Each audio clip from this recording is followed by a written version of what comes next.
Romantis semuanya romantis. Yang nomor dua, yang kemudian yang keluarga. Bagaimana definisi keluarga? Sepemahaman saya dan saya nggak bisa ngomong atas nama orang lain.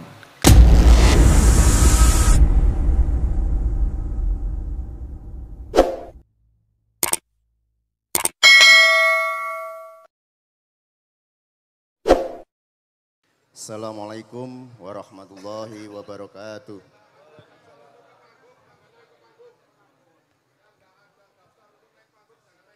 Nggih.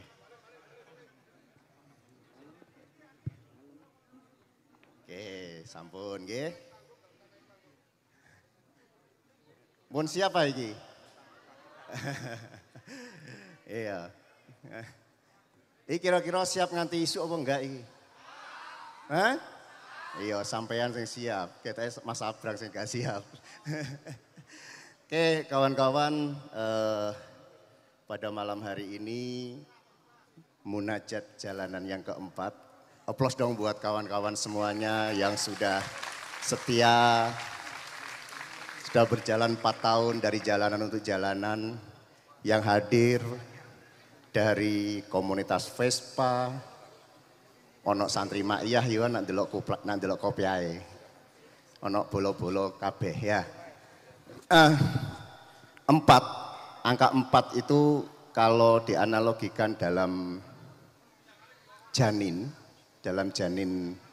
seorang ibu yang mengandung itu saatnya ditiupkan ruh katanya. Gitu nggih, Gus nggih. Pak Yai Kang nanti Kang Babar Mas Abrang. Jadi harapannya setelah ruh ditiupkan sudah mulai perjalanan si jabang bayi di dalam kandungan. Nah ini angka 4 dalam munajat jalanan keempat itu arahnya ke sana, Mas Abrang. Nanti Mas Abrang akan membabar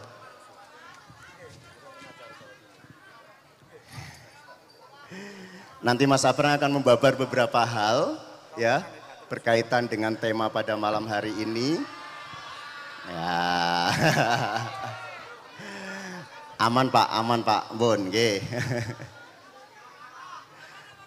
Nah, nanti Mas Abrang akan babar beberapa hal berkaitan dengan tema pada malam hari ini. Setelah itu kita akan buka tanya jawab tentunya seperti biasa kalau di Sinau Bareng. Nanti ada tanya jawab, nah nanti monggo kira-kira kalau ada pertanyaan dari kawan-kawan yang berkaitan dengan tema pada malam hari ini. Langsung saja, kelihatannya sudah pada nggak sabar Mas Abrang, monggo dipun babar, dipun wedar terkait munajat jalanan yang keempat. Monggo Mas Abrang.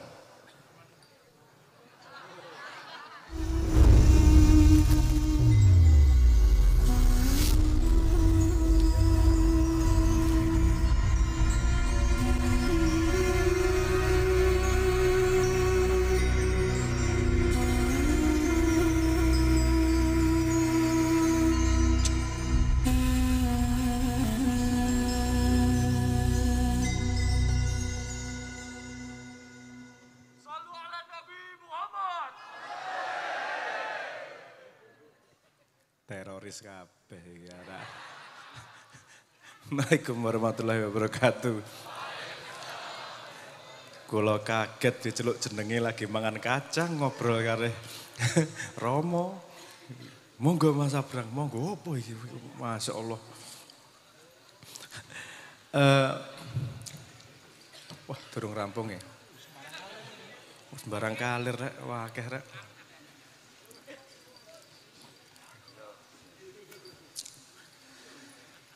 Tadi tentang kelahiran, okay?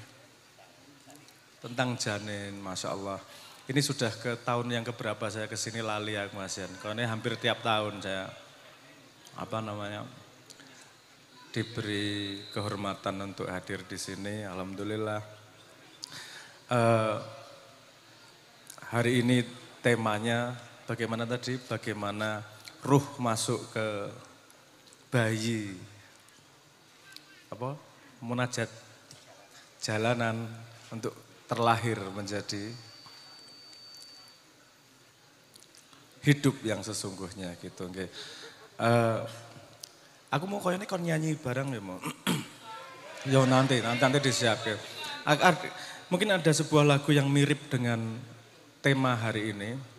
Lagu Leto itu yang berjudul Fatwa Hati. Engko sik ngobrol sik, Cuk. Awas. Yo nyanyi. Aku dipeseni akeh kon ngomong soal kelahiran dan seterusnya. Saya mungkin akan bercerita tentang pemahaman yang saya pahami. Bisa jadi benar, bisa jadi salah, mboten ngertos. Tapi buat hidup saya itu bermanfaat, mungkin bisa saya bagi dan semoga bermanfaat. Pertama saya berangkat dari cerita tentang lagu Fatwa Hati. Lagu Fatwa Hati memang lagu yang bercerita tentang ini tadi. Sebelum ruhnya turun ke janin bayi. Ketika bapak sama ibu sudah setuju, dijabahi sama Gusti Allah, muncullah janin-janin tersebut. Ini ceritanya mirip sama kalau kita kejadian sehari-hari mau bikin kelompok apa, pertama dengan persetujuan, sudah mengikrarkan, terus diijabahi kesempatannya, waktunya, mulailah tumbuh sedikit-sedikit. Sampai katanya berapa? Bulan keempat ya atau 100 hari kemudian ruhnya ditiupkan, katanya begitu. Saya sendiri hanya berani ngomong katanya karena belum membuktikan sendiri. Durung kelingan waktu itu. Saya akan bercerita yang kalau saya nggak paham ya saya ngomong katanya. Kalau saya sudah paham sendiri ya saya akan ngomong nggak pakai katanya. Fatwa Hati itu bercerita tentang lirik itu. Anda tahu lagunya? Sebelum tiba waktu senja, ku genggam tanganmu dan bertanya. Oke. Nah, ono sing aran kita. Kayak chord lah. Lagu Leto itu lagu kurang ajar. Karena kau dan aku tuh bisa ditukar-tukar nggak keruan. Ini kau dan akunya bayangkan gini. Yang lagi nyanyi itu Gusti Allah. Yang sedang dinyanyikan adalah, musuhnya adalah kau ini adalah si janin bayi yang mau lahir. Sepiro? Sebelum tiba waktu senja, ku genggam tanganmu dan bertanya. Kita potong-potong ya karena ngobrol ya. Baru aku nyanyi full, tenang aja.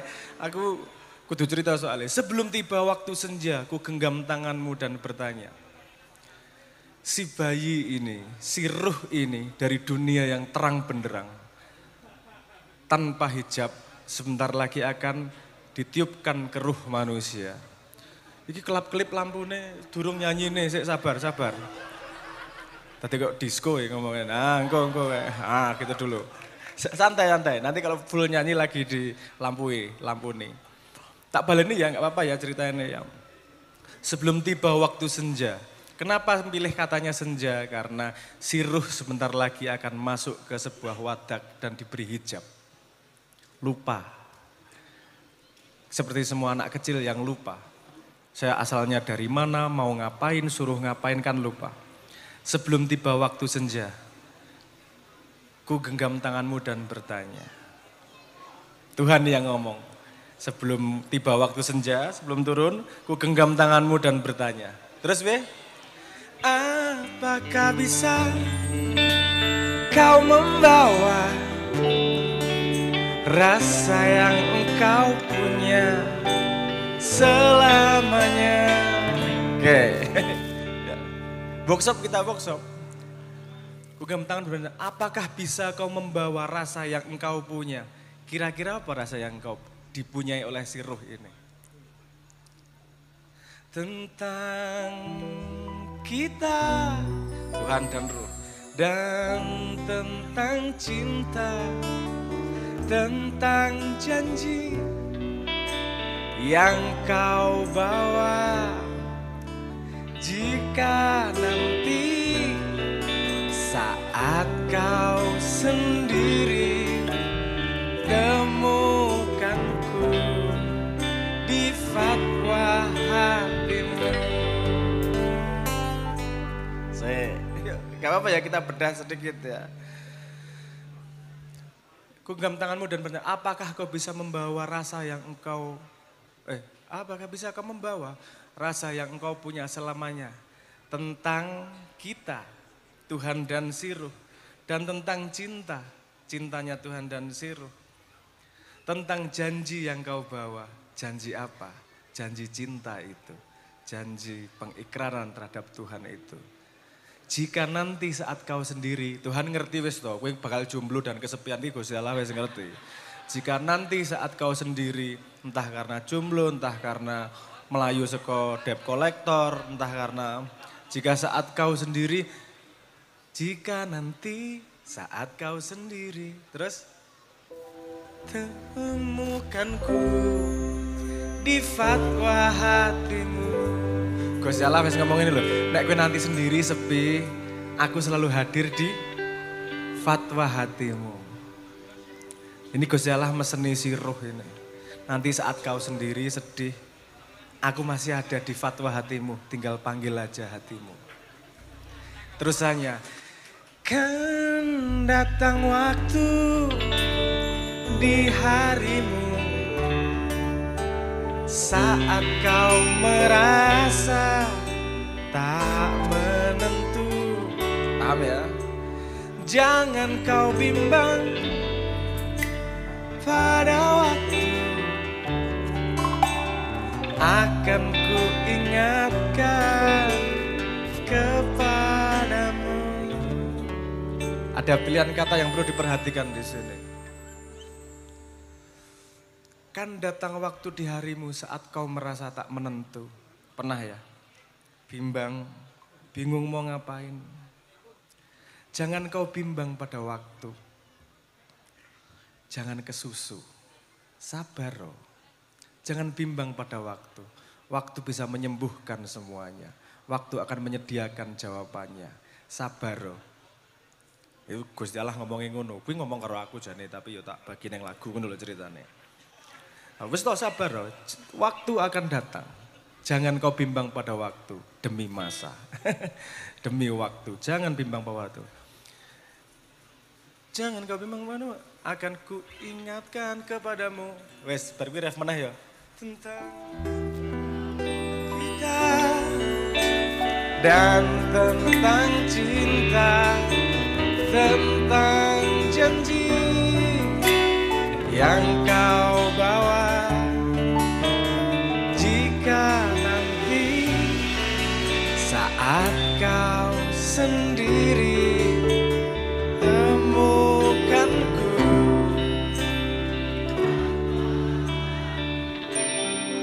Oke ya, lagunya sebenarnya cuma ngomong itu. Tuhan bahkan sebelum si Ruh dimasukkan ke wadaknya, Tuhan mengingatkan, hei kita ada janji loh. Aku tahu kamu nanti susah hidupnya. Seperti orang yang menyelam, susah cari nafas. Tapi itu cuma bentar. Jangan bimbang sama waktu. Aku tetap nemeni di fatwa hati. Jadi semua perjalanan kita, Tuhan tidak pernah meninggalkan kita. Karena sejak sebelum lahir pun si Ruh dijanjikan akan ditemani setiap saat. Yuk nyanyi full yuk. Nah saya lagi nyanyi full ya.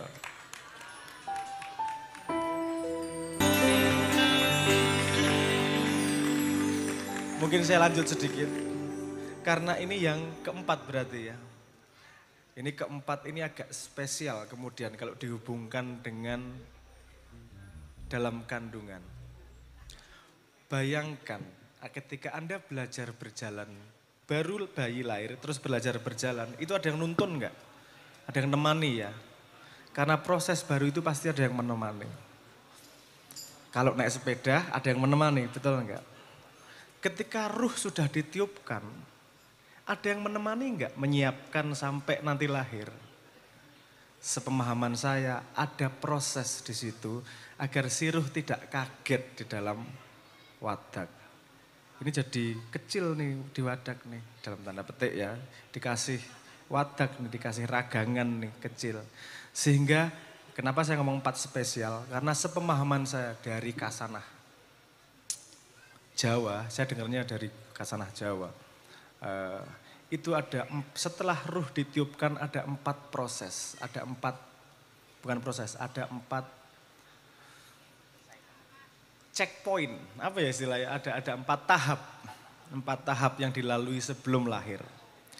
Nah 4 tahap ini, setiap tahapnya ini ditemani sama malaikat dan Tuhan. Diperintahkan malaikat untuk nemenin. Jadi koneksinya masih tajam tuh. Ketika lahir koneksinya mulai, udah disuruh jalan sendiri, udah disapih. Dia harus mengingat lagi untuk connect langsung sama Tuhan. Nah makanya 4 ini biasanya disebut sebagai, kalau bahasa istilah, salah satu istilahnya disebut sebagai patrap, salah satu istilahnya. Jadi ada 4 posisi bayi, berubah 4 kali sebelum si bayi lahir. Posisi-posisi itu kalau Anda ingat, ketika di dalam kandungan posisinya gimana, tangannya, kakinya dan seterusnya, kan itu berubah 4 kali. Itu membantu, kalau dari teman-teman Jawa, itu membantu untuk mengingat kita. Koneksinya jadi lebih gampang terbuka. Karena saat posisi itu badannya ingat, walaupun akalnya enggak ingat. Jadi ketika badannya diposisikan seperti itu, koneksinya lebih mudah nyambung. Nah pertanyaannya gimana, tanya sama bayi kita sendiri. Ada 4 kali itu, ada metodologi yang berbeda untuk menanyakan 4 tahap itu seperti apa sih. Karena setiap tahap itu menyiapkan si bayi untuk menghadapi perjalanan hidupnya di dunia. Nah ini sudah 4 tahun, saya pengen ngajak Anda refleksi sedikit. Tahun pertama apa nih checkpointnya, tema besarnya apa? Tahun kedua tema besarnya apa? Tahun ketiga tema besarnya apa? Dan saya nggak kaget kalau tahun keempat tema besarnya adalah ini, karena setelah ini Anda sudah siap untuk jalan menjadi organisasi atau kumpulan seduluran yang sesungguhnya. 4 tahun Anda disiapkan, dituntun, ditemani untuk menuju proses ini. Nah tentu saya tidak akan bisa bercerita karena yang mengalami jenengan sendiri, yang mengalami adalah dulur-dulur munajat jalanan sendiri. Kira-kira apa sih 4 tahun ini, 4 checkpoint ini apa sih? Tahun pertama menghadapi kesulitan apa, dilatih apa, patrapnya gimana. Tahun kedua patrapnya gimana, tahun ketiga patrapnya gimana. Tahun keempat patrapnya gimana, itu akan menjadi fondasi untuk perjalanan hidup selanjutnya. Nah, iki cerita sedikit, engko nek tak terus kita diklenik malah dadi aneh-aneh, klenik dan seterusnya. Tapi saya hanya pengen mengingatkan itu ilmu mbah-mbah kita juga jangan dilupakan lah. Maksudnya jangan diremehkan, itu ada ada berharga-berharganya juga. Jadi yang bisa saya sampaikan mungkin saya PR-kan ke teman-teman munajat jalanan, mungkin setahun sekali kita ada perayaan kumpul-kumpul. Tapi ingat, itu ada 4 tahap yang menyiapkan Anda ke depan, monggo diobrolkan. Kira-kira akan menjadi manusia atau makhluk apa ini munajat jalanan ke depannya. Mungkin itu dulu awalan, matur nuwun, nanti kita lanjutkan nyanyi-nyanyinya. Arep misuh-misuh yo ayo, aku siap wae. Ya, ngoten nggih. Assalamualaikum warahmatullahi wabarakatuh. Waalaikumsalam warahmatullahi wabarakatuh. Ya, ada 4 tahapan ya. PR-nya kawan-kawan di munajat jalanan, kira-kira sak marine iki arep dadi apa kan ngono ya. Nah, selain sama Gus Sabrang, malam hari ini kita juga dibersamai sama Romo Suroso. Beliau ini dari santri Embongan gitu. Nah, ini nggih mumpung ono ditodong pisan iki ya kan. Nah, nggih lah mumpung ono ditodong pisan, kinten-kinten iki kagem rencang-rencang ini pripun. Ngoten Romo. Monggo Romo. Parah ini. Assalamualaikum warahmatullahi wabarakatuh.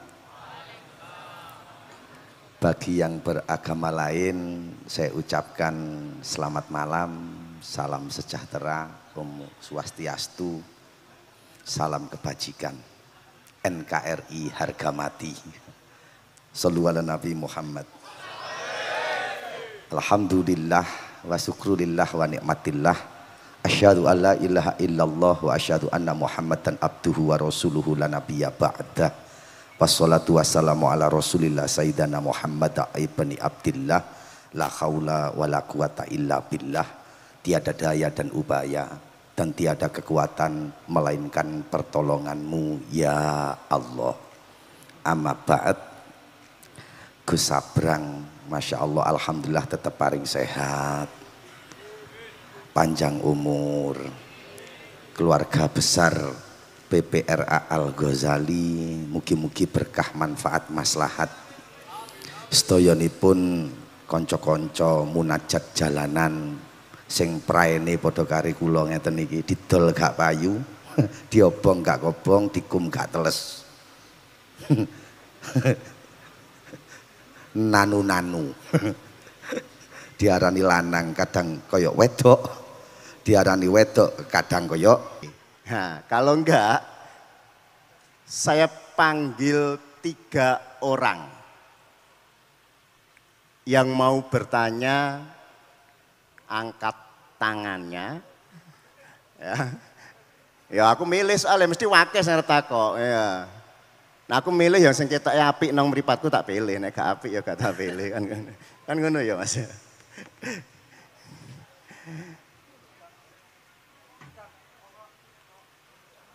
Iki. Yo, ngadeg Mas.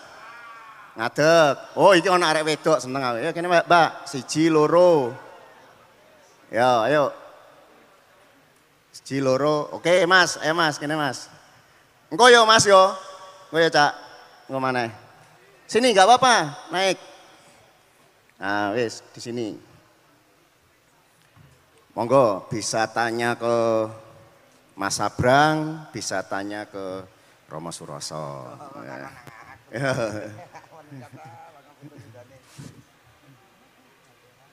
Ayo Mas, maju. Oh iya dadi papat iki malah. Ya wis, ora apa-apa dadi papat. Kene lho Mbak, munggah.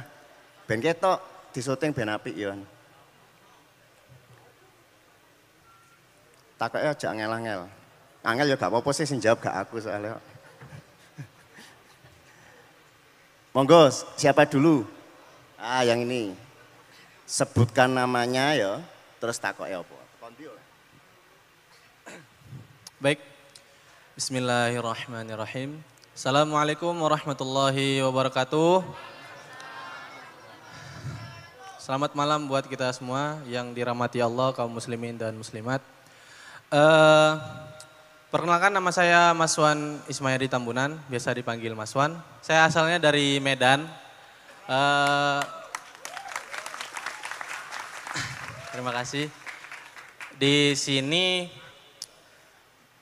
saya ingin bertanya dan minta diajarin dari kedua tokoh agama kita. Yang pertama, cukup menarik dari cerita yang diceritakan oleh Gus Sabrang, sehingga saya ingin bertanya bahwa perjalanan kita dari kita mulai ditemanin oleh Tuhan dan sampai ditiupnya ruh, itu cukup romantis menurut saya. Jadi saya ingin bertanya, seromantis apa menurut Gus Sabrang dari cerita yang jenengan sampaikan tadi, dan ajarin saya untuk bagaimana caranya agar bisa romantis dengan Tuhan. Terima kasih. Wassalamualaikum warahmatullahi wabarakatuh.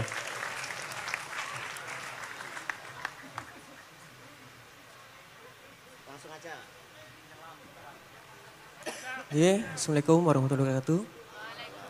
Saya Opik dari Lawang. Mau bertanya. Opik. Nggih. Mau bertanya tentang arti logo dari Munajat Jalanan 4 ini. apa gitu loh artinya. Mungkin saya tujukan ke ketua panitia dari Munajat Jalanan 4 ini. Ya, ketua panitianya kudu munggah iki. Iya, mari ini ketua panitianya munggah. Layarnya ditunjukkan logone Munajat Jalanan 4, jadi ben ketok. Nggih, pun ngatur mawon matur suwun. Oke, lanjut Mas. Bismillahirrahmanirrahim. Assalamualaikum warahmatullahi wabarakatuh. Perkenalkan, nama saya Abdul Hayat dari Lumajang.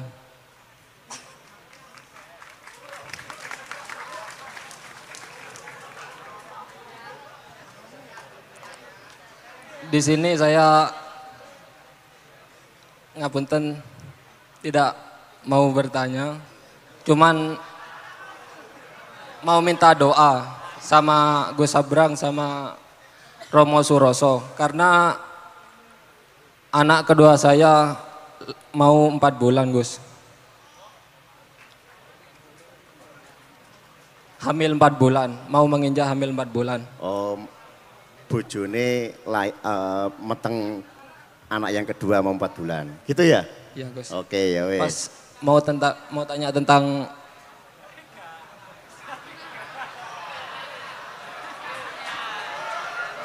Yo sik ta rek, ojo di sik ta yo ben diomongno dhisik ya. dan anak yang nomor 2 jika laki-laki mau minta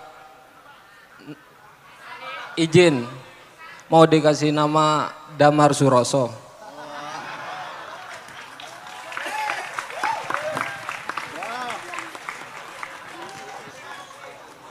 Wes ah? Wes. Sampun. Oke, ya. Abdul Hayat kalau Lumajang. Monggo, Mbak. Bismillahirrahmanirrahim. Assalamualaikum warahmatullahi wabarakatuh. Selamat malam semuanya. Perkenalkan, nama saya Messi. Garangan ini iki mesti. Ben ngomong sih. Tadi sebelum masuknya ruh ke dalam janin, ada keluarga yang terusin jenengan wau yang ngeramut. Nah, saya di sini ingin bertanya, pemaknaan keluarga dalam konteks Islam itu bagaimana? Karena faktanya keluarga bagi teman-teman jalanan adalah keluarga yang paling dekat adalah komunitas. Kira-kira kalau menurut Gus Sabrang kali Romo Suroso, keluarga itu adalah satu komunitas yang harus dijaga. Terima kasih. Wassalamualaikum warahmatullahi wabarakatuh. Oke, ya. Pertanyaannya makna keluarga gitu ya. Ya, paling enak wes. Oke. Mau Mas Abrang dulu? Monggo, Mas Abrang. Pertanyaan pertamanya aman, kelingan aku. Pertanyaan aman. Urusan romantis, pokoknya aku urusan romantis karo keluarga. Iya wes, romantis. Beliau sing keluarga. gawe jeneng. Aman aku. Tak Iya. gawe. Oke, kadang-kadang kita harus hati-hati dengan kata-kata. Kita seperti faham maksudnya, tapi kadang-kadang nggak faham maksudnya. Romantis itu bukan urusan kejadian. Romantis itu bukan di dunia fisik, romantis itu di dunia makna. Saya takai contoh misalnya, kue di jundundasmu, mana gue, sama orang yang satu temen tidak gitu akrab, yang satu sama pacarmu. Kira-kira yang satu romantis enggak? Yang mana yang romantis? Karo pacarmu tuh. Oh, kowe iki. Romantis banget gue ya Allah. Padahal kejadiannya sama persis loh. Kejadiannya sama persis, cuman diginiin palanya. Yang satu romantis, yang satu tidak. Artinya makna kejadian itu tergantung pada frame berpikir kita. Kalau sama yang mesra, itu romantis. Sama yang memang kita cintai, itu mbok dipisui iso romantis. Sampai ada istilah tai pun rasa coklat, tai kucing rasa coklat, saking semuanya jadi indah, kan gitu. Jadi untuk mendapatkan rasa romantis itu frame pikiran kita nomor satu justru. Seperti kalimat Gusti Allah ini berlaku sesuai sangkaan hambanya. Ada nabi yang mendapat julukan sahabat Tuhan. Ada yang memandang Tuhan sebagai sahabat, ada sebagai bapak, ada sebagai kekasih. Nek kanjeng nabinya kita sebagai apa? Kekasih. Artinya semua kejadian adalah romantis. Karena otomatis gitu tuh. Berarti urusan utek tok gue. Mbak gue lagi diuyak-uyak utang itu, ya Allah gue salah romantis ya kayak gawean kau ngene iki. Karena semua kejadian itu kalau sudah jadi masa lalu jadi kenangan yang indah. Nah, seburuk-buruknya itu jadi kenangan yang indah kalau sudah kita lewati. Mantan itu nggak usah diinget-inget terus, lupakan. Mantan hanyalah jodoh yang putus asa. Nah, jodoh putus asa, ngopo dieling-eling? Lupakan saja.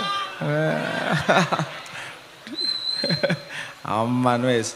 Oke, aman ya Mas ya, gitu aja ya. Sederhana kok romantis itu. Romantis itu hanya cara berpikir kita ketika kita menerima. Tapi kalau misalnya kita pengen berbuat romantis, itu sebenarnya rumusnya justru pada ketidaktersangkaan. Contohnya gitu. Misalnya gini, ngasih bunga itu romantis enggak? Dianggap sebagai romantis. Tapi coba dilakukan sama pacarmu tiap hari. Sesuai romantis, sesuai kewajiban. Nek orang ngei malah ono masalah apa ya orang ngei kan gitu. Tapi kalau sekali-sekali jadi romantis. Karena tidak dikiranya itu loh, surprise-nya itu loh. Surprise kalau dari polisi itu mengerikan. Betul kan? Tapi kalau surprise dari orang yang kita cintai jadi romantis kan itu. Sederhana kok, romantis itu urusan mindset. Bukan urusan kejadian. Kejadian bisa macam-macam. Tapi kalau mindset kita sudah kekasih, otomatis semuanya romantis. Yang nomor dua, yang kemudian yang keluarga. Bagaimana definisi keluarga? Sepemahaman saya, dan saya nggak bisa ngomong atas nama orang lain. Karena dunia makna itu pasti personal. Sepemahaman saya, keluarga adalah tempat di mana kita pulang dan bisa membuka topeng tanpa takut dihakimi. Nggak usah berpura-pura. Dah. Kalau di kantor, apa itu keluarga? Susah gue nggak berpura-pura. Gue mangkel karo bosmu orang mungkin ngomong, "Cok, Pak, mau mendase." Nggak mungkin toh, dipecat kan Mas. Tapi ketika di rumah, di keluarga, benar-benar di keluarga, Anda menjadi dirimu sendiri pun diterima apa adanya. Bahwa itu mau komunitas oke, mau di keluarga berdasarkan darah oke. Menurut saya keluarga adalah tempat di mana kita bisa pulang ke rumah. Bisa membuka semua topeng, semua pakaian dan menjadi diri sendiri tanpa harus takut dihakimi. Dan saya pikir sepemahaman saya, munajat jalanan adalah membentuk rumah untuk siapa saja bisa menjadi dirinya sendiri. Semoga tidak salah. Ngoten nggih? Oke. Mas, ini ada pesanan tadi Mas. Jenengan lihat logo munajat jalanan keempat ada janin dan 4 topeng ekspresi wajah. Kira-kira ngarteknane apa iku Mas? Soalnya ketua panitianya tak kon munggah ya durung munggah ya kan. Ditodong mana iki Mas Sabrang kudu jawab. Koyo guru seni lukis bagus. Di sini masih ada yang tahu Pak Tino Siden nggak? Ini Cah Nom nggak ngerti. Ini di YouTube ada nggak sih Pak Tino Siden? Ada ya. Pak Tino Siden adalah salah satu favorit anak kecil dulu. Ngirim gambarnya dan semua dikomentari bagus, bagus. Apa arti ini? Bagus, bagus. Apa sing elek? Dalam sebuah gambar itu gini-gini. Kita terbiasa mendengarkan dari orang lain tentang benar salah. Karena di kelas, itu kalau sekolah, itu lembar jawaban cuma satu. Jawab pertanyaan A, jawabannya nomor 1 jawaban A, nomor 2 jawaban B. Kalau enggak itu salah, betul enggak? Ini teman-teman yang tidak betah di sekolahan, itu kadang-kadang memang berpikirnya tidak seperti itu. Apakah dalam hidup jawaban selalu satu? Gimana cara kita dari rumah ke pasar? Jawabannya satu, Bo. Bisa numpak pit, bisa naik angkot, bisa numpang temen. Jawaban terhadap masalah itu bermacam-macam. Termasuk kalau misalnya tanyain gini, interpretasinya gimana? Macam-macam, terserah yang mengartikan seperti apa, dia punya resonansi apa dalam dirinya. Bahkan ayat Quran yang sama berbicara makna yang berbeda pada tiap orang yang membacanya. Kan gitu. Jadi jawaban dunia itu tidak satu, yang penting mecahke masalah. Kalau saya lihat ini cuma nyambung aja. Yang keempat, ada 4 wajah, ada bayi, dan memang sepertinya Munajat Jalanan memang sudah siap untuk lahir dan tandang di dunia sebenarnya. Amin. Oke. Yang tadi minta doa, ya toh? Didongakno wisan Mas kita ya Mas. Minta doa, yang satunya apa? Sudah ya? Doa dan nama, oh ya sudah. Nggih pun, monggo kula aturi mandhap.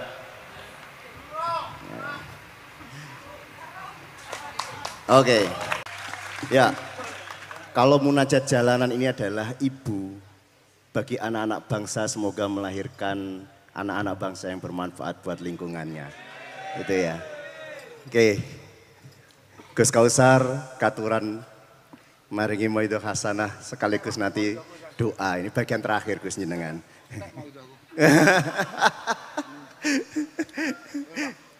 Nagan mendem dah sama. Nyanyi nel Pak, penak Pak. Nggih. Tahu sia sekedap ren lah Gus, mengke dilanjut nyanyi-nyanyi lagi gitu. Lu kok nyanyi lho. Atau Mas Abrang mau nyanyi? Enggak, Mas Abrang enggak.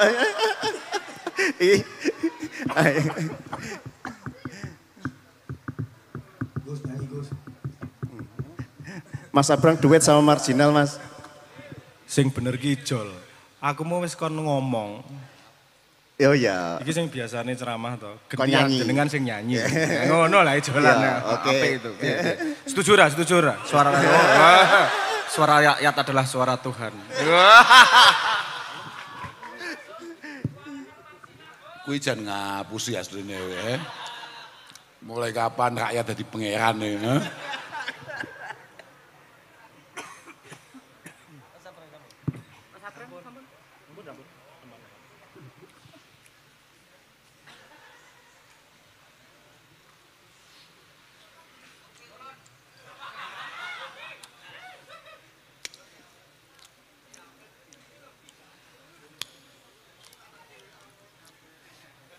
Assalamualaikum warahmatullahi wabarakatuh. Alhamdulillah wa syukurillah wa salatu wassalamu ala rasulillah Sayyidina wa maulana Muhammad ibn Abdillah wa ala alihi wa sahbihi wa mawalah ma ba'd. La hawla wa la quwata illa billah. Mas Abrang, kalau bolo-bolo marginal, semua teman-teman yang malam ini berkenan kumpul-kumpul hadir dalam rangka apa mau lali aku sampean Munajat Jalanan. Munajat itu kudune gak nggawe son. Wong munajat itu manane bisik-bisik. Nggak beda ya, kamu ya. Munajat itu maknane bisik-bisik. Mulai kapan wong bisik-bisik butuh horak ya? Gak cocok judulnya pancen. Panitiane wis bahlul. Kayak munajat kok neng dalan. Bisik-bisik neng dalan. Kowe gak tahu ngerti greget nene wong neng pedahan neng dalan bisik-bisik mbek kancane. Ah, iya kan? Lah iki malah dilakoni bengi iki. Kula nggih mboten ngertos wau Mas Sabrang cerita napa, dawuh napa, memberikan masukan-masukan apa, membangun apa. Terus mau Mbak Dukun mau sewa semane. Suroso ampuh yo. Aku makanya mau Mbak aku suwen aku. Penting itu. Apapun itu moga-moga sesuatu yang kemudian membuat kita menjadi pribadi lebih menarik. Kalau supi, lek niki wonten acara. Saya itu tahunya malam ini ada acara di hallnya Romo Kiai Syadili di Pasir. Terus tadi ketika mau pulang diingatkan kalau ada saudara Sabrang. Akhirnya kula mampir mriki kanten rakyat kula niku kula jane wis bablase wis bengi iki. Mesakne bolo-bolo wis bengi. Ternyata bojo kula malah sanjang nek aku pengen ngrungokne Sabrang nyanyi yo. Lah. Lha iku bare. Ngono bare. Iku lho. Ning ngono. Terus kula dugi mriki ternyata kecewa. Sebabnya Mas Sabrang niku moro-moro nganggo klambi koko. Pegel aku. Bocah iki suwi-suwi arep nggeser wilayahku. Wah, aku panik. Lah sampean gak ngerti iki mau gak dibisiki, dhek gak sadar bahwa kita akan menghadapi situasi di mana kita semua akan sulit mendapatkan mata pencaharian. Lah kok malah iki lho. Wis benak-benak dadi penyanyi sukses arep nyetek jalur kiai. Nyampar nyandung. Ngawur tenan batinku tapi batin tok aku pegel ya. Kok iso kayak klambi takwa. Padahal sing takwa klambine tok.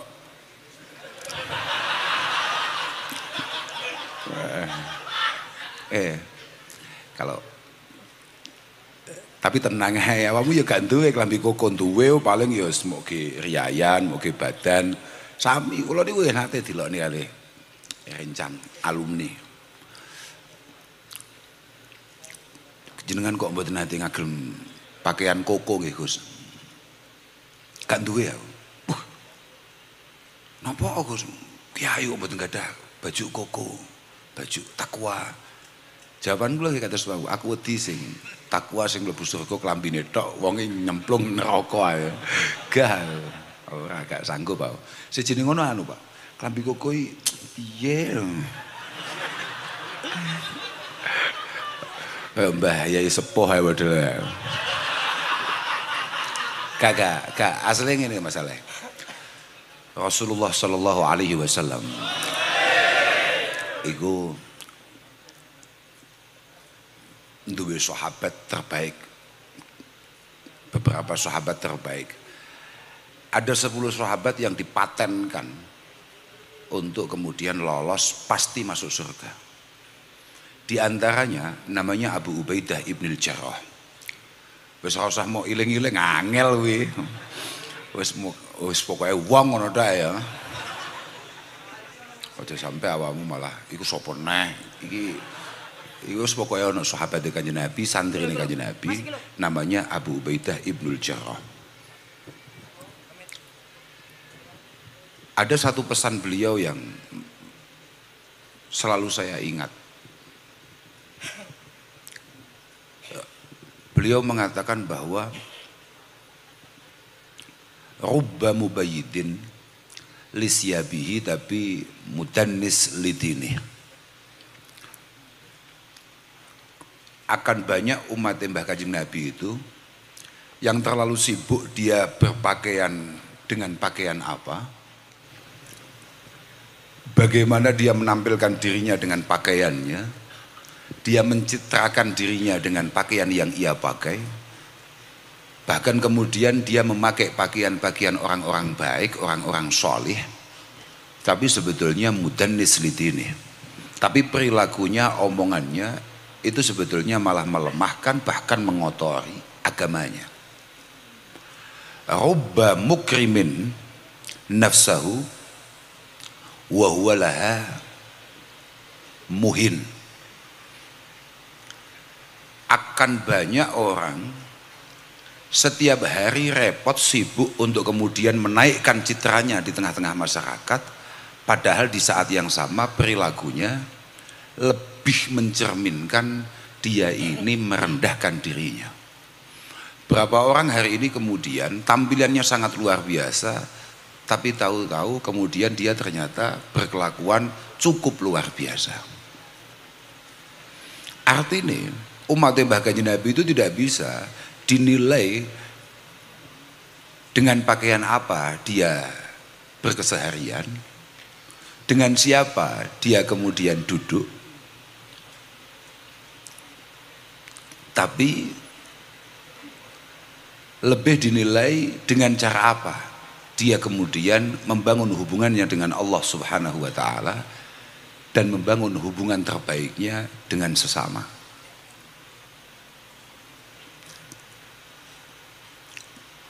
Saya tadi aku pas maca jadi kiai mau, saya tadi sempat jadi kiai Pak, sebelum ketemu sampean.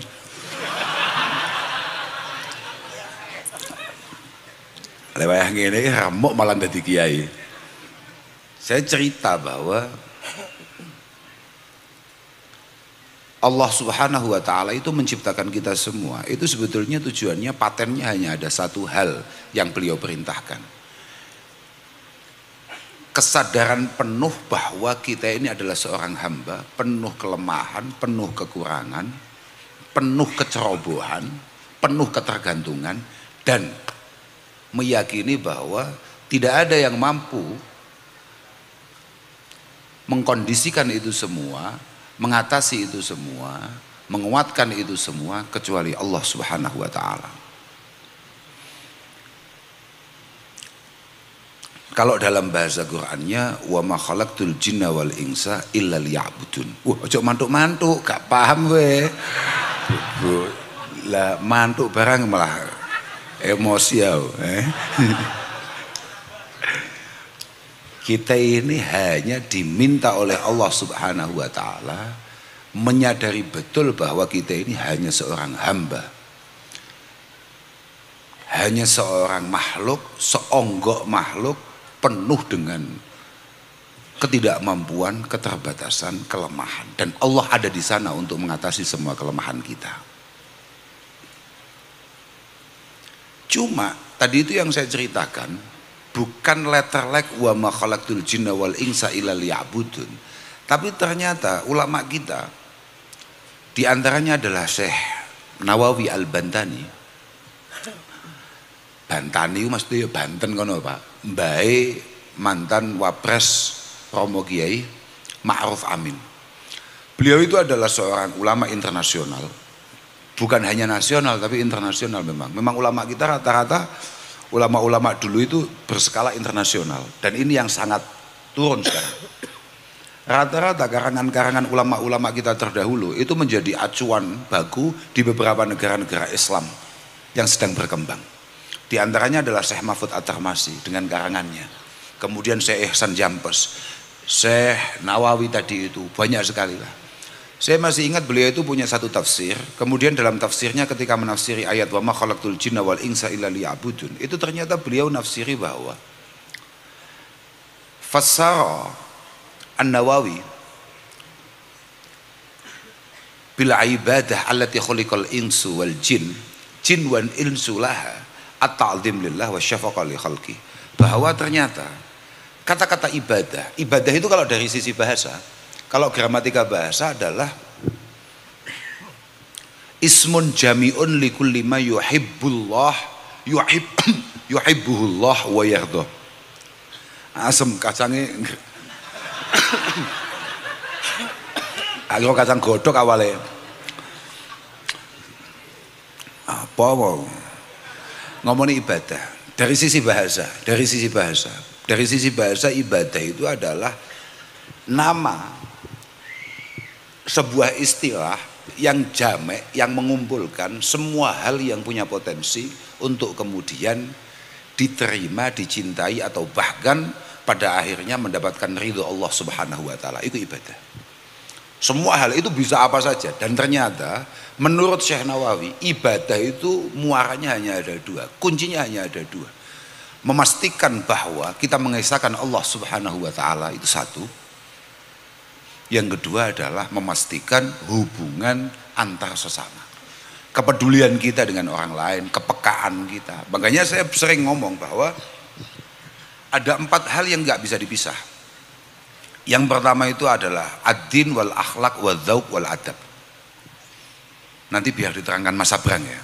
Tapi yang jelas kalau dalam literasi kitab-kitab santri itu ada 4 hal yang nggak bisa dipisahkan. Jadi kalau ada ulama, mohon maaf ini, ada kiai kemudian ngomong tentang agama, tapi dia tidak ngomongkan etika, ngomongkan kepekaan, ngomongkan budaya, maka sakjane gung waya dadi kiai. Karena 4 hal ini tidak boleh pisah. Ad-din wal akhlak wal dzauq wal adab. Boleh jadi, mohon maaf ini, sama tersinggung kena, gak tersinggung ya kena. Boleh jadi ad-din mungkin cara nilai belum sebaik yang diharapkan oleh banyak orang, atau bahkan diharapkan oleh sampean sendiri. Tapi etika, kepekaan, kebudayaan, kadang-kadang teman-teman kayak sampean sing salate biasane mek pas riyo tok, iku kadang-kadang punya nilai lebih di sana. Bisa jadi secara etika kemasyarakatan ya wis bentuknya modelnya ngene iki. Tapi mungkin kepekaannya di atas rata-rata. Berapa banyak orang yang kemudian bisa hidup mungkin setahun, 2 tahun ke depan tabungannya, dibandingkan teman-teman kita santri-santrinya Mas marginal yang mungkin ya mungkin hanya untuk 2 hari ke depan saja dia sudah nggak jelas. Aku sok ngerokok piye, aku mangan opo, wis gak jelas. Tapi dia tidak ambil pusing dengan itu semua. Bahkan ketika nanti atau besok pagi tahu-tahu dia mendapatkan rezeki untuk hanya sekedar membeli rokok 1 bungkus, dia sama sekali tidak ragu untuk kemudian membagi apa yang ia miliki. Bisa jadi satu sisi sampean lemah, tapi di sisi yang lain nyapa we, oh nyapa ceklam kopiah barang iki. Lagi malah anen nih kalau sing dadi kiai awakmu sing dadi kiai saudara Sabra. Oh ya oke. Lah wong wis bener-bener mau koyo avatar malah dikasih Gus. Oh ya. Wis bener-bener dadi avatar. Penguasa angin udara. Maksudnya angin, laut, api, tanah, api, malah aneh-aneh. Nah, artinya begini, bahwa ternyata memang benar dikatakan bahwa tidak ada satupun di antara kita punya kelayaan untuk menilai siapapun kira-kira mana yang lebih dekat, lebih diterima oleh Allah Subhanahu wa Ta'ala. Kaono mereka kadang-kadang mungkin orang punya strata kesolihan yang lumayan. Gak apa-apa. Kapan mana apa memangan ngono kuwi seneng tekno ae. Tapi secara kepekaan, kepedulian lemah. Iki lho, kacang kowe. Tapi nggak kayak gorane gantel.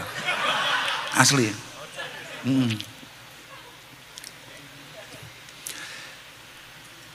Tadi itu saya datang, tidak tahu MC awalnya bagaimana, tahu-tahu kemudian dia bilang, mari kita dengarkan bacaan sholawat Maulid Rasulullah Sallallahu Alaihi Wasallam. Saman sadar gak? Maulidan yang ada di desa-desa itu, yang sebegitu meriahnya itu rata-rata iku sing nyumbang akeh iku Pak Haji apa malah wong-wong biasa? Kiai ini apa masyarakatnya? Kiai ini panen.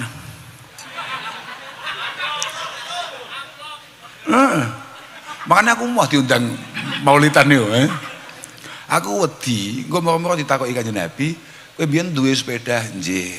Kok iso lunas? Nggih, tau kayak maulid.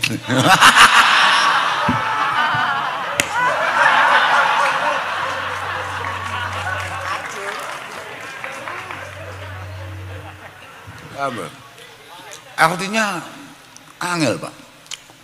Maka itulah kenapa kemudian kita ini cukup diajari untuk rendah hati, untuk mengajak kepada orang-orang yang tampaknya lebih punya potensi untuk diterima oleh Allah Subhanahu wa taala, tanpa kemudian kita ini harus menghakimi siapapun. Makanya terusannya Dawi Abu Ubaidah ini penting. Badiru as-sayyi'atil qadimat bil hasanatil hadisat. Badiru as-sayyi'atil qadimat bil hasanatil hadisat. Ora sampe terokne. Wis rungokno tok ae, mbok paham mbok ora wis rungokno tok ae.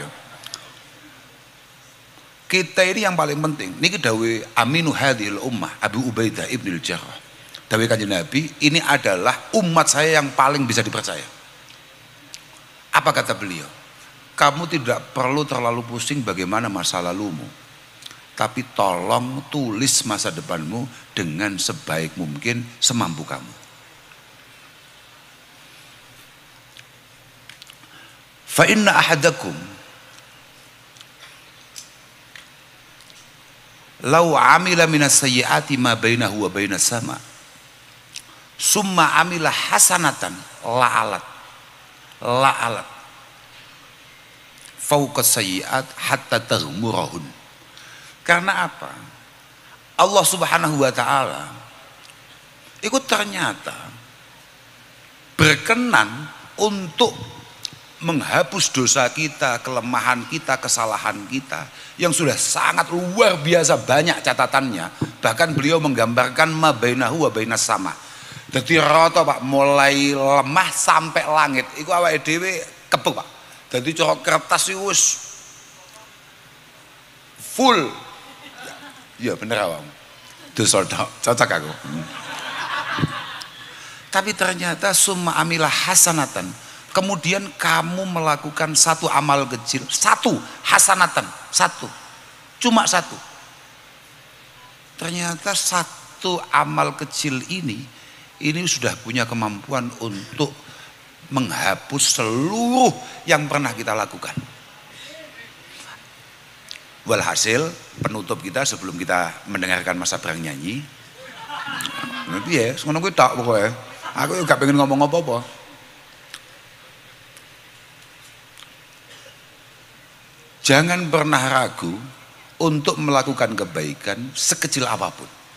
Apalagi kalau itu potensinya kebaikan ini kemudian bisa dirasakan oleh orang lain. Bukan hanya untuk diri kita, tapi juga menjadi sebuah kebaikan yang bersifat apa Pak?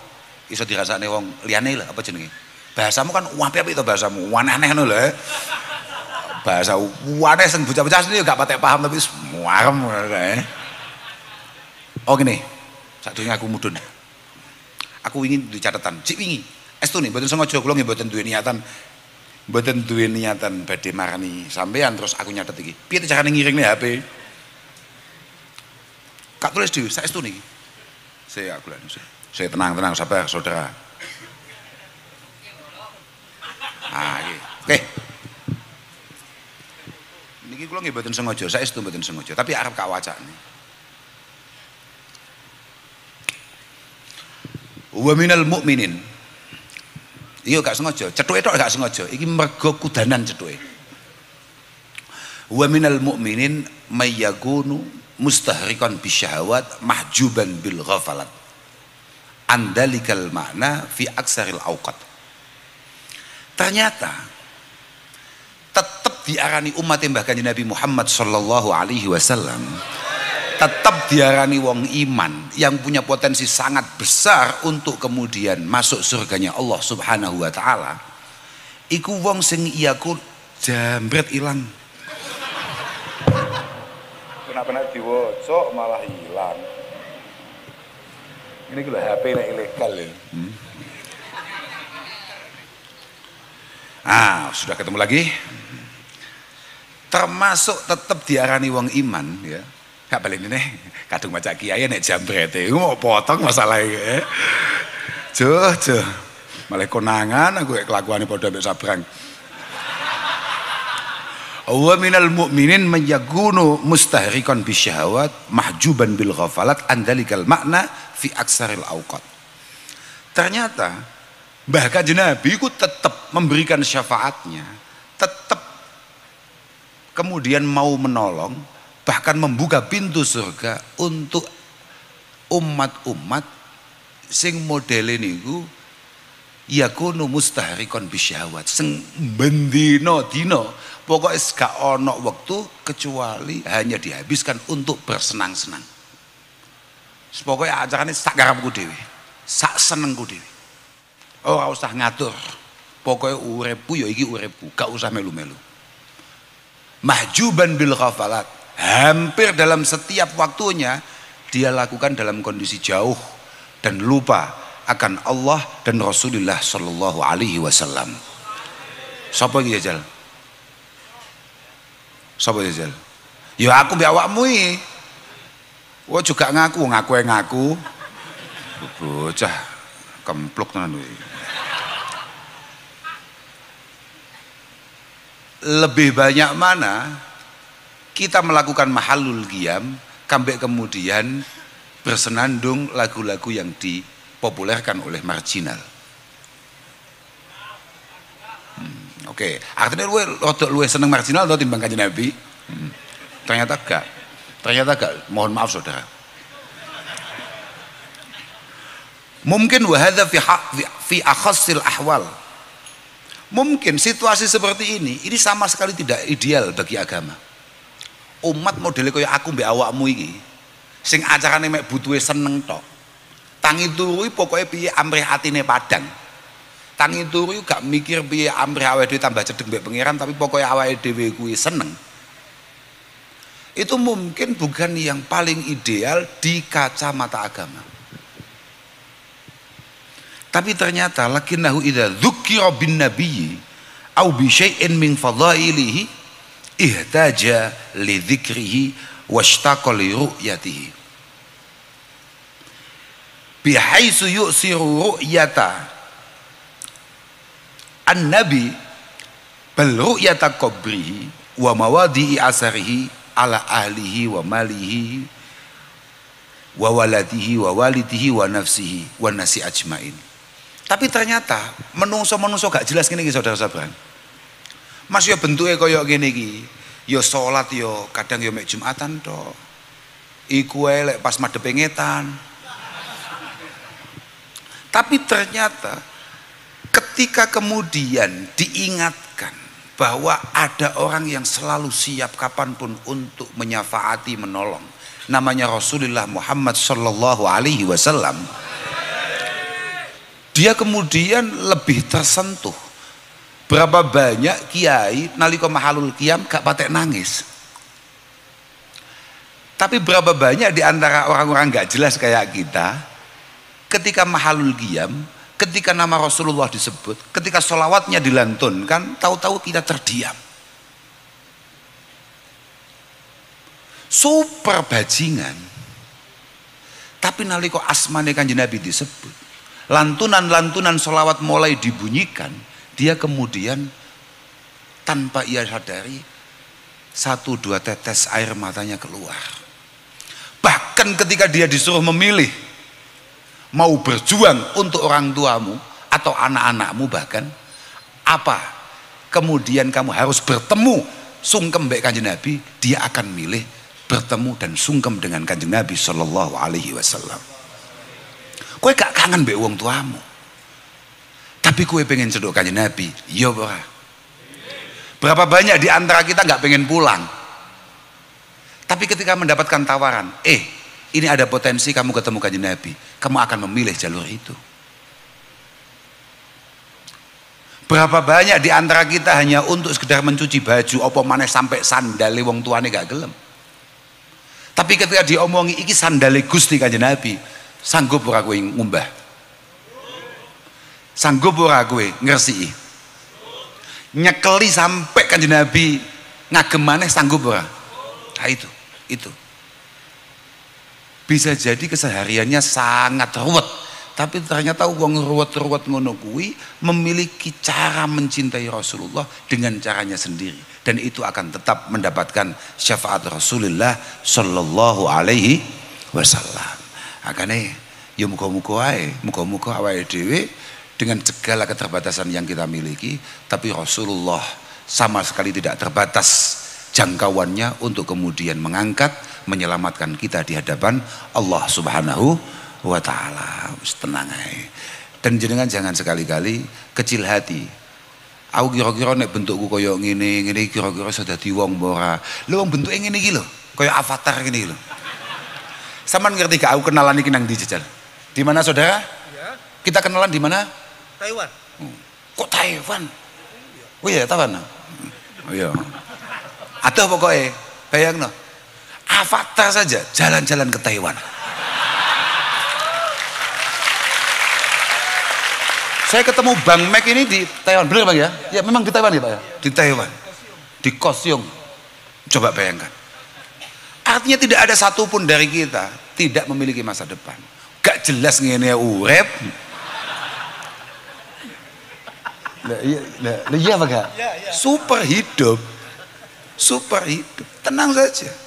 Yang penting tinggal bagaimana kita meningkatkan kualitas diri kita. Santai saja. Neng Taiwan, Kak Celuk, sama dolan ning Kediri, saya di Malaysia. Gua ya tok. Nah, aslinya ya. Betul, aslinya ya TKI. Tapi kamu jangan menyepelekan TKI. Jangan sekali-kali menyepelekan TKI. Luar biasa jasanya TKI, tenaga imigran kita di sana untuk kita semua. Luar biasa betul. Bahkan saking luar biasa nih, sampai wong gak jelas ini loh diopeni. Loh, lagi satu ke Malaysia siapa ngundang? Teman-teman TKI kan? Loh bayang, saking turah-turahe, apa ya? Sampai ngundang wong-wong gak jelas model gini. Sudahlah, saya hanya ikut mendoakan, selalu berharap semoga Allah Subhanahu wa ta'ala akan ada masa di mana mengangkat sampean kabeh di tingkat terbaik. Kita ini tidak pernah Pak, kau nak sampean golek nang kitab dia, sampean golek kiai, kiai tenan loh ya. Saya yakin tidak akan menemukan bahwa kita ini harus lebih baik dari orang lain, tidak ada Pak. Perintah kita harus lebih baik dari siapapun, tidak ada.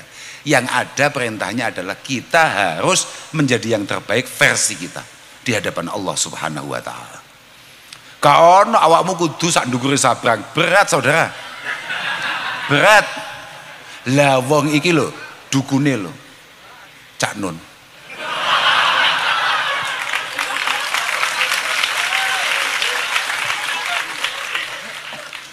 Cak Nun sadurunge ndongakne kabeh jamaah apa jamaah? Mesti ndongane iki sik. Mesti dijaring sik ambek dhek. Pasti, karena tadi saudara Romo Suroso mengatakan bahwa darah tetap lebih kental daripada rungokno. Aku didhawuhi langsung iling. Lawakmu sengundang malah ngowah. Lah, iya Pak. Lo artinya berat Pak. Karena masing-masing memiliki takdirnya sendiri-sendiri. Tapi Allah Subhanahu wa ta'ala memang meminta kita untuk menjadi pribadi yang terbaik versi kita. Kalau memang kita punya potensi untuk mendapatkan nilai 6, maka tuntutan Allah ya kita di 6 itu. Jangan kemudian nyaman ketika kita berada di angka 2 atau 3. Kalau memang takdir kita itu nilainya 8 atau bahkan lebih dari itu, maka ya tolol. Kalau kemudian kita sudah bisa santai ketika nilai kita masih di angka 5 atau 6. Begitu saudara. Wis mek ngono-ngono kok. Ki rambutmu ki nyapo lho. Rambut lho. Hah? Ki ngono keramas piye carane? Repot. Wong kok senengane ngrepot ya awake dhewe gumen ae. Lha iki apa neh iki sing nang gulu iki, Justru enggak repot, Gus. Oh gitu ya. Enggak ini yang di leher itu apa ini? Hah.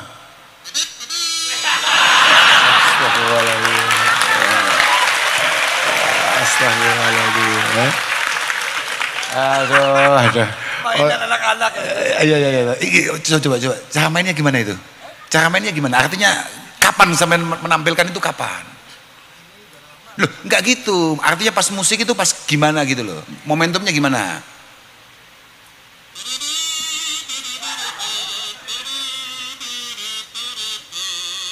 Wah, luar biasa ya. Kayak enak ya. Uangnya panjang iya Pak. Likulin niku muyasaron lima khuliqallah. Aku harap sinau model ngene iki, ilmu tatat ngono kuwi ya. Iku mbok saulan ya gak dadi Pak. Ya itulah. Kullun niku muyasaron lima khuliqallah. Wah, ini malah cocok iki ambek omonganku sing mau. Masing-masing dari kita itu memang oleh Allah Subhanahu wa taala akan dimudahkan untuk menyelesaikan, untuk kemudian melakukan hal-hal yang sebetulnya untuk apa dia diciptakan di dunia ini. Kalau sampean itu memang didesain oleh Allah Ta'ala untuk kemudian menjadi teman bagi banyak orang, menjadi penghibur bagi banyak orang, ya maka proses kesana itu akan dimudahkan. Pasti itu. Sampean mulai belajar gitar ya gampang, belajar apa gampang, termasuk belajar tatat-tatat ngene iki ya. Aku mbayangin tok wis. Kak kira mau iku pipo rokok iku lho. Kan ada. Nah, itu kan ada. Oh, modelnya. Oh, gitu ya. Bayuh. Enek-enek. Oh, ditiup. Oh, dibuang. Oh, iya, mantap itu. Nah, bagus. Kok yo iso ya sampean ya. Saudara Mek, Kok iso Lah, moga-moga kita semua selalu dimudahkan oleh Allah Subhanahu wa taala. Moga-moga kita semua sehat, ya kayak tadi doakan oleh Romo soal Dewi sehat, keluarga kita sehat, dan pada akhirnya sebagaimana tadi disampaikan oleh MC, majelis panjenengan ini, munajat panjenengan ini benar-benar mampu membawa panjenengan, membersamai panjenengan semua menjadi pribadi-pribadi yang menarik di tengah-tengah masyarakat, dan semoga semuanya diterima oleh Allah Subhanahu wa taala. Purlah kula mboten perlu matur kata-kata, pokoknya aku seneng kula wau niku pun muales badhe mriki, pun moh sawenene bojo kula, kayak aku ambek bojoku wedi. Aku mesakaken Mas. Yen kedah dugi. Jenengan mboten dugi teng Sadili niki mboten napa-napa. Keranten teng Sadili niki kiyaine kathah. Tapi nek jenengan mboten panggih kalih bolo-bolo niku, mangkin sinten kiyaine? Aku santai. Bahasan yang kedua aku langsung lemes ya. Yang katos mboten, lari-lari bolo-bolo Vespa teng munajat niku gak duwe apa-apa blas niku. Bocah-bocah gak duwe kabeh niku. Aku diseneni ning mobil Pak. Gak duwe apa-apa niku. Niki jenengan nek mboten dugi. Masya Allah, kok mentolon jenengan diceluk wong gak duwe, terus aku batin kok iya ternyata pancen melas tenan wajahmu gablek. Tapi bisa jadi kita tidak punya sesuatu yang bersifat duniawiyah, gemerlap dan lain sebagainya. Tapi kita punya hati untuk kemudian berbagi, untuk kemudian mengabdi. Ya. Pernah sambung doa, saya juga mohon didoakan. Aku yakin dongoku ambek dongamu, rodok mandi dongamu. Mergo nelangsaku ambek nelangsamu, kira-kira akeh nelangsamu. Duh, penting itu. Penting, nelongso itu penting, keprihatinan itu penting. Lah aku wis rodok suwi gak patek nelongso. Tenan, makane dongane gak patek mandi, aku yakin dongane mandi awakmu. Makane dongakno, muga-muga wong kaya aku, kaya Mas Abrang. Ini doakan, moga-moga bisa istiqomah. Moga-moga bisa selalu dalam apa ya? Jalur on the track. Fudail bin Iyad, aku malah kelingan kira-kira on the track. Itu mengatakan bahwa alika bitoriqil huda. Jamu nyapa to munamun. Alika jamu dolanan, Pak. jam tahun selawas sih, jam cah cilik iki panjenengan. Jam cah cilik nek pinggir dalan lho. Tapi aku seneng. Kamu ngerti ke Satria Baja Hitam dan menangi gak zaman jahiliyah model ngono iki? Lah, betul, ini jamnya. Nyapa? Ya pancen ngono kuwi. Alaika bitoriqil huda wala yaduruka qillatus salikin. Saman kalau sudah meyakini satu hal bahwa ini adalah sebuah kebenaran, ini adalah masa depan, lakukan. Tidak perlu terlalu risau bagaimana kata orang. Wa iyyakum wa tariqad dhalal. Fala taghtaru bi kasratil halikin. Jangan sampai karena sampeyan kemudian panik kok rombongan banyak orang itu ke kanan misalnya, akhirnya sampean harus terpaksa ikut-ikut. Gak perlu, sampean gak perlu ikut-ikut siapapun, tetap jadi diri panjenengan. Moga-moga itu adalah jalan yang benar yang sampean pilih. Pun akhiran wal afu minkum. Wassalamualaikum warahmatullahi wabarakatuh. Ya, terima kasih. Satu lagu Mas Abrang, permintaan Gus Kausar ini Mas. Oh Ning ya, Ning. Yang minta itu Ning, ya. Bukan tahu. Aku ikat idola mbak iki. Nyawa. Tapi sebelum itu nanti ada kawan-kawan yang akan mengedarkan kotak ya, kotak infak. Yang ini hasilnya akan disedekahkan kepada keluarga para kawan-kawan jalanan yang sudah mendahului kita semuanya. Nah, sebelum cahaya Mas. Oke. Yang punya HP silahkan dikeluarkan semua. Oke. Kita HP-nya dikeluarkan, nyalakan flashnya. Lampu dimatikan, kita nyanyi sebelum cahaya. Sebelum cahaya, saya tidak pengen kita semua pulang di sini dengan hati yang mengganjal. Sedelit. Tidak pengen pulang dengan hati yang mengganjal. Saya pengen apalagi sahabat saya yang di sebelah saya yang penggemar saya tapi tidak mau mengaku. Itu saya perlu sedikit klarifikasi. Saya sebenarnya sedang melakukan yang panjenengan rekomendasikan Pak Yai. Jadi orang itu katanya tadi kan harus beretika, harus sesuai kulturnya, harus sensitif kan gitu. Maka saya pakai baju koko ini demi menjalankan perintah tadi itu sebenarnya.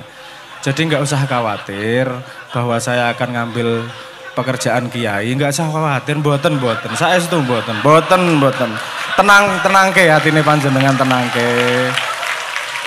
Dan saya yakin bahwa teman-teman juga tidak akan ndelok klambi ngene iki njuk ndelok nganggep aku kiai juga mungkin. Wong iki yo klambi ming dikeki kan gitu. Karena banyak saudara-saudara teman-teman saya yang sedih nek munggah panggung kok kumel ngono ki akhirnya yo dikeki. Dadi ya menyenangkan banyak orang. Mboten dadi kiai, ora tenang. Aman. Aku dadi penyanyi wae. Saman paham etika gak? Apa? Gue beda-beda. Etika.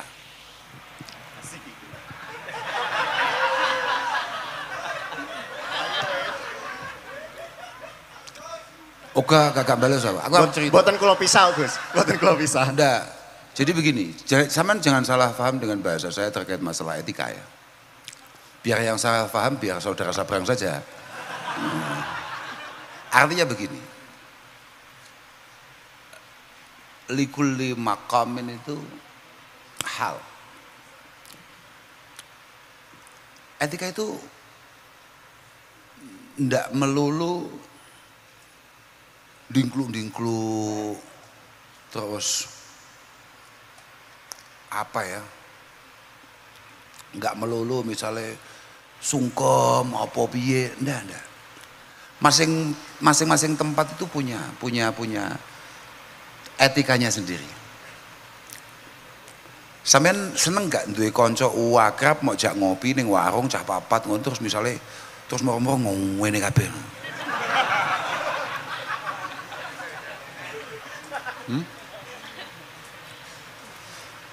Monggo mau mulai. Justru apa sih ku etikanya? Lah ya makanya itu. Artinya etika itu menyesuaikan tempat dan dengan siapa kita sedang. Wah ada channelnya ya. Wah gua ya dok situ ijen ya. Aku gregetan nyawang situ ya. Gini loh maksud saya.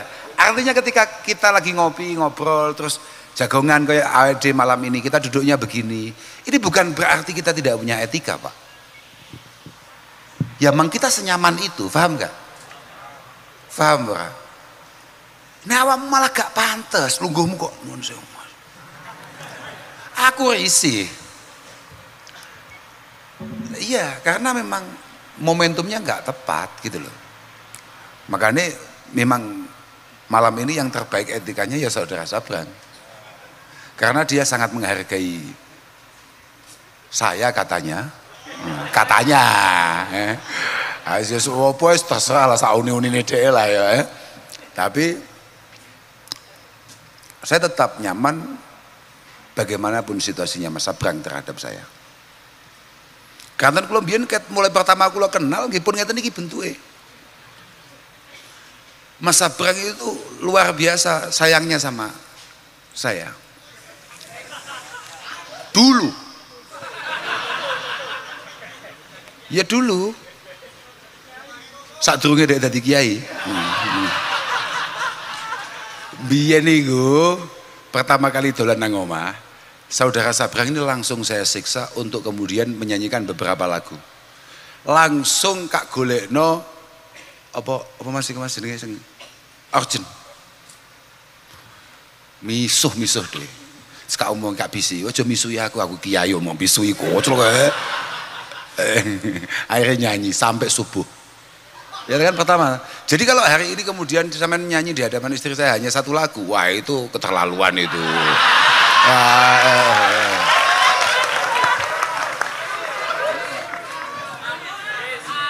Begini yang namanya etika tuh begini.